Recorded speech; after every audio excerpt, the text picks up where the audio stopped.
नमस्कार। फाइनेंस की दुनिया में एक कंपनी को चलाने के लिए सबसे जरूरी चीज होती है पैसा। लेकिन क्या हमने कभी सोचा है कि इस पैसे की भी एक कीमत होती है? बिल्कुल। आज हम इसी कीमत यानी कॉस्ट ऑफ कैपिटल की परतें खोलने वाले हैं। बिल्कुल।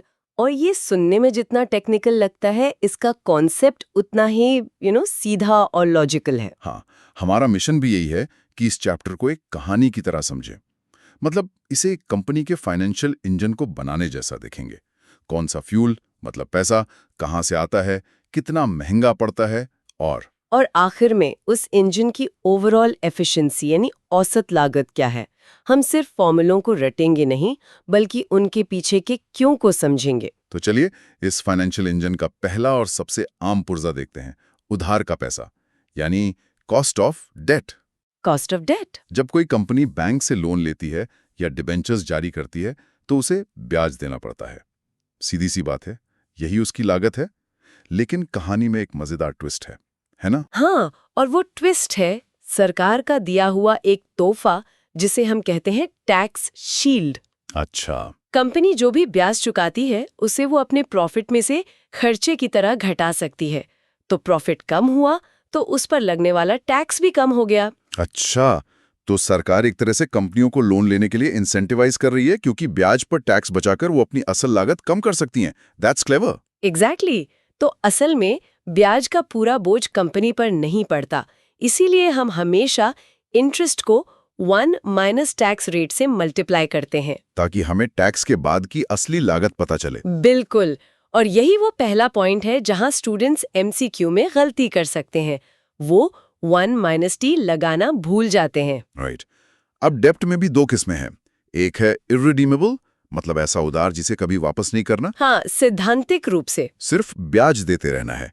इसका फॉर्मूला तो बहुत सीधा है। क्या है? टैक्स के बाद का सालाना ब्याज डिवाइडेड बाय हाथ में असल में कितना पैसा आया, यानी interest 1 minus T net proceeds. Net proceeds यानी इशू प्राइस में से इशू करने के खर्चे जैसे कमीशन, ब्रोकरेज वगैरह घटाने के बाद जो बचा। ठीक है, लेकिन उस उधार का क्या जिसे एक तय समय के बाद वापस करना होता है, यानी रिडीमेबल डेट? वहां तो कंपनी को मूलधन भी लौटाना है, और अक्सर थोड़ी ज्यादा कीमत पर। उसकी सालाना लागत कैसे निकालें? वो फॉर्मूला देखने में थोड़ा पेचीदा लगता है। फॉर्मूले को एक सेकंड के लिए भूल जाते हैं, लॉजिक से सोचते हैं। ओके। इसकी सालाना लागत क्या है? पहला, टैक्स के बाद वाला ब्याज। ठीक है। दूसरा, अगर कंपनी ने लिए 100 रुपए थे और 5 साल बाद 110 रुपए लौटा रही है, तो वो जो एक्स्ट्रा 10 रुपए हैं वो भी तो एक लागत है। अच्छा, तो उसे हम सालों में बांट देंगे? हाँ, हम उस 10 रुपए को 5 साल में बांट देते हैं, यानी 2 रुपए हर साल की एक्स्ट्रा लागत। समझ गया। तो सालाना लागत हुई टैक्स एडजस्टेड इंटरेस्ट प्लस ये 2 रुपए आखिर में लौटाया, उसका एवरेज। तो ये तो एक तरह से average yearly cost, average investment का ही कैलकुलेशन हुआ।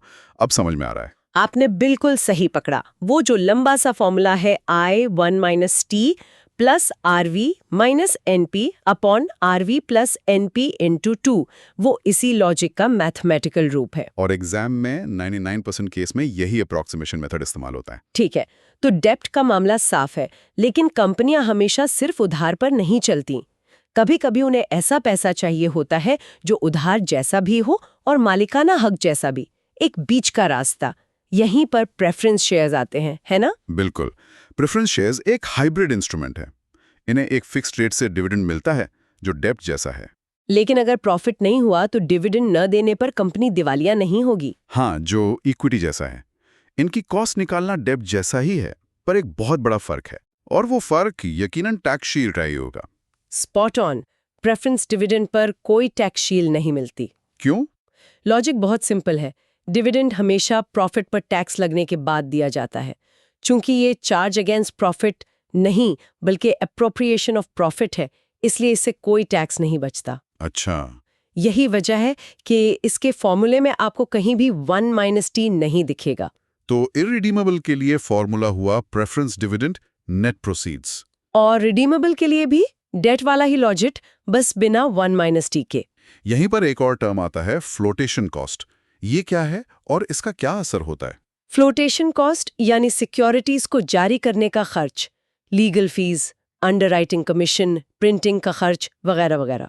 ये वो पैसा है जो कंपनी के हाथ में कभी आता ही नहीं, इसलिए नेट प्रोसीड्स निकालते वक्त हम इसे हमेशा इशू प्राइस में से घटा देते हैं।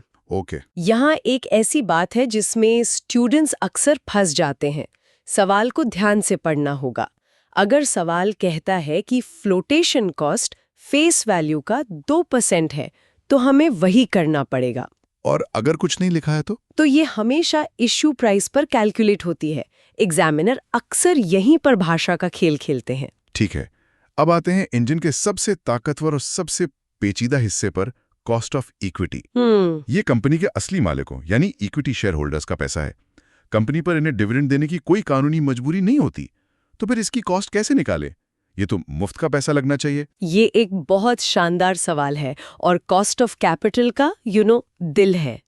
यहाँ कॉस्ट का मतलब कोई कानूनी बाध्यता नहीं, बल्कि उम्मीद या अपॉर्चुनिटी कॉस्ट है। उम्मीद? हाँ, शेयर होल्डर्स ने अपना पैसा किसी और जगह लगाने के बजाय आपकी कंपनी में लगाया है।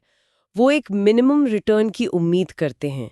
अगर कंपनी वो उम्मीद पूरी नहीं कर पाती, तो शेयर होल्डर अपने शेयर बेच देंगे, जिससे मार्केट प्राइस गिरेगा और कंपनी की साख खराब होगी। इसी उम्मीद की कीमत को हम KE कहते हैं। मतलब ये एक छुपी हुई लागत है। इसे नापने का कोई एक सीधा तरीका तो नहीं होगा फिर? नहीं है। इसीलिए हमारे पास कई मॉडल्स हैं। सबसे मशहूर है डिविडेंड पर आधारित Gordon growth model. Gordon's growth model? हाँ, ये मॉडल मानता है कि एक शेयर की कीमत आज जो भी है, वो उसके भविष्य में मिलने वाले सभी डिविडेंड्स की आज की वैल्यू के बराबर है। इसका फॉर्मूला है KE = D1 P0 + G। इस फॉर्मूले को थोड़ा खोलते हैं। D1 मतलब अगले साल का डिविडेंड, एक्सपेक्टेड डिविडेंड। P0 मतलब आज का मार्केट प्राइस, और G मतलब जिस रेट से डिविडेंड हर साल बढ़ेगा। और यहीं पर 3 बहुत जरूरी बातें हैं जो MCQs में बहुत टेस्ट होती हैं। पहली, फॉर्मूला में D1 है, यानी एक्सपेक्टेड डिविडेंड। सवाल अक्सर आपको D0 देता है, यानी पिछले साल का डिविडेंड। तो हमें पहले D1 निकालना पड़ेगा, D0 स्क्वायर ब्रैकेट 1 + G करके। करेक्ट। दूसरी, P0 हमेशा करंट मार्केट प्राइस होना चाहिए, वो भी एक्स डिविडेंड। और तीसरी, ग्रोथ रेट G निकालने का फॉर्मूला है G = BXR। B मतलब रिटेंशन रेशियो और R मतलब रिटर्न ऑन इक्विटी। बिल्कुल। तो गॉर्डन का मॉडल पूरी तरह से डिविडेंड पे टिका है। लेकिन उन कंपनियों का क्या, जो बहुत तेजी से ग्रो कर रही हैं और कोई डिविडेंड देती ही नहीं, जैसे कई टेक कंपनियां, उनकी कॉस्ट ऑफ इक्विटी कैसे निकलेगी? बेहतरीन पॉइंट। इसी कमी को दूर करने के लिए दूसरा पावरफुल मॉडल है कैपिटल एसेट प्राइसिंग मॉडल या CAPM। CAPM डिविडेंड को देखता ही नहीं, वो रिस्क को देखता है। वो कहता है कि एक इन्वेस्टर को मिलने वाला रिटर्न 2 चीजों पर निर्भर करता है। एक तो वो रिटर्न जो बिना कोई रिस्क लिए मिल सकता है, और दूसरा, उस कंपनी का शेयर लेकर वो बाजार के मुकाबले कितना ज्यादा रिस्क ले रहा है। प्रिसाइसली, मतलब KE = risk free rate + risk premium. अच्छा। फॉर्मूला है KE = RF + बीटा RMRF। यहाँ RF है रिस्क फ्री रेट, जैसे सरकारी बॉन्ड का रिटर्न, RMRF है मार्केट रिस्क प्रीमियम, और बीटा सबसे खास है। बीटा क्या बताता है? ये बताता है कि स्टॉक मार्केट के उतार चढ़ाव के मुकाबले कितना सेंसिटिव है। अगर बीटा 1.5 है, तो मतलब मार्केट 10% ऊपर जाएगा, तो ये शेयर 15% ऊपर जाएगा। और नीचे भी उतनी तेजी से आएगा। हाँ, CAPM बहुत प्रैक्टिकल है और दुनिया भर में इस्तेमाल होता है। अब एक और सवाल जो हमेशा दिमाग में आता है, कंपनियां जो प्रॉफिट कमाती हैं उसे या तो डिविडेंड में बांट देती हैं या बिजनेस में वापस लगा देती हैं। इस वापस लगाए गए पैसे को रिटेन्ड अर्निंग्स कहते हैं। ये तो कंपनी का अपना पैसा है, किसी से लिया नहीं। क्या इसकी भी कोई कॉस्ट होती है? ये फाइनेंस की सबसे बड़ी गलतफहमियों में से एक है। इसका जवाब है हाँ, इसकी भी कॉस्ट होती है। सच में? और वो भी उतनी ही जितनी इक्विटी की।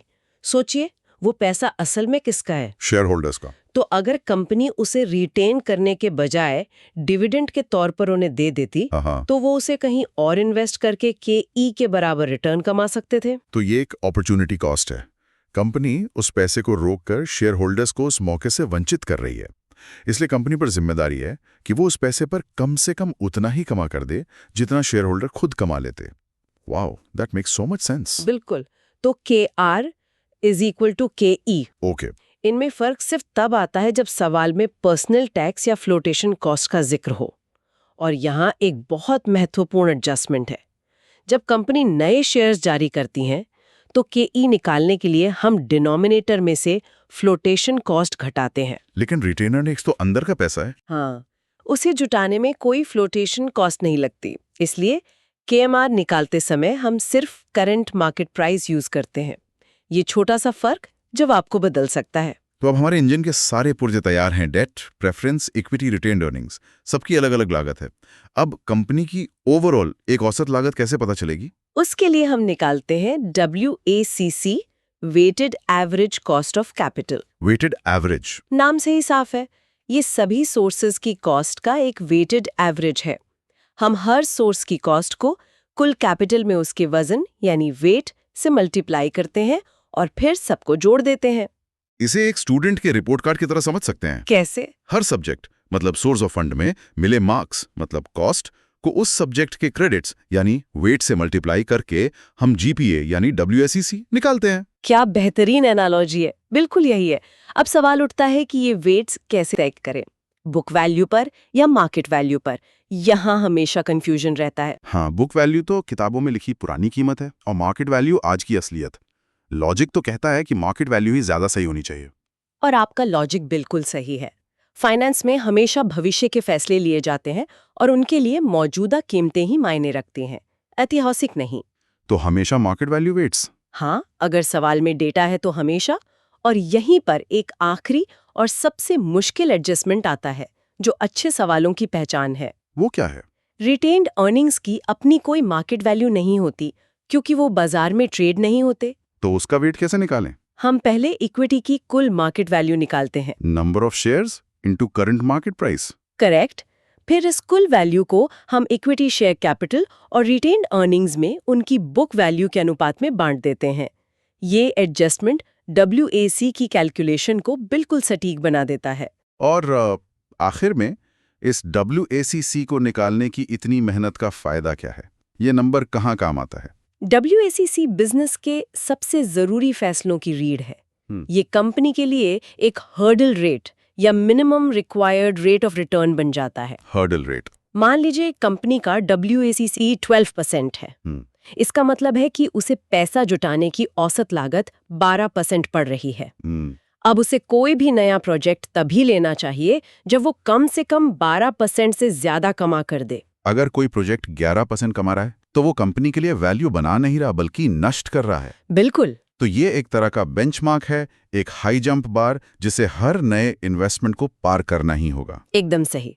डिस्काउंटेड कैश फ्लो यानी DCF वैल्यूएशन में भविष्य के कैश फ्लोज को आज की वैल्यू पर लाने के लिए यही डिस्काउंटिंग रेट होता है। तो ये थी कॉस्ट ऑफ कैपिटल की हमारी गहरी पड़ताल।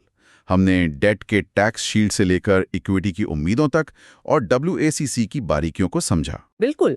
अगर कुछ बातें याद रखनी हो तो वो है, डेप्ट की कॉस्ट हमेशा टैक्स के बाद निकालें। इक्विटी में D1 और D0 के फर्क को समझें। फ्लोटेशन कॉस्ट को सही जगह से घटाएं और WACC के लिए मार्केट वैल्यू वेट्स को प्राथमिकता दें। आज की इस चर्चा को खत्म करते हुए एक सवाल सोचने के लिए छोड़ते हैं। मान लीजिए एक स्टील बनाने वाली कंपनी का WACC 12% है। उसे एक नया प्रोजेक्ट मिलता है जो 15% का रिटर्न देगा। पहली नजर में तो ये शानदार डील है ना? हाँ। 12% की लागत पर 15% की कमाई। बिल्कुल। लेकिन अगर वो नया प्रोजेक्ट सॉफ्टवेयर बनाने का हो जो स्टील के बिजनेस से कई ज्यादा रिस्की है, तो क्या तब भी उस नए प्रोजेक्ट को पास करने के लिए 12% का बेंचमार्क सही रहेगा? या उस नए रिस्क के लिए हमें एक अलग ज्यादा ऊंची हर्डल रेट की जरूरत होगी? इस पर जरूर सोचेगा।